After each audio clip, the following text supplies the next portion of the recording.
waxaan u malaynayaa dadka aan wada dhalanay ee gobolada u dhashay inay dhulka kama guurayaan anana kama guurayno ilaah baa iskeen baday yeenan inaku dhuumaalaysan yeenan inaku meelay raganimadu ku jireen laga doonin waxay anaka noogu muuqataa waxay dadkanu rabaan waa caddahay inaan dhuumaalaysiga ku jirana laga fiican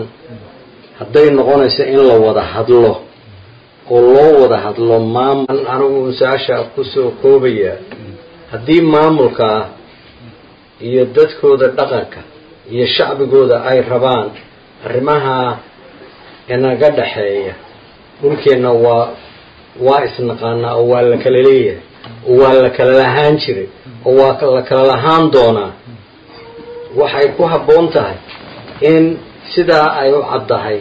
aynu si dhaba u wada hadalno haddii aad wada hadal idinku rabtaanna diyaar baa laydin yahay nabad baanu diyaar u nahay nabad beenbeen iyo durbaan loo tumato meel idinkana idin geyn mayso annagana na geyn mayso waxay annaka noogu muuqataa waxay dadkanu rabaan waa caddahay inaan dhuumaalaysiga ku jirana laga fiican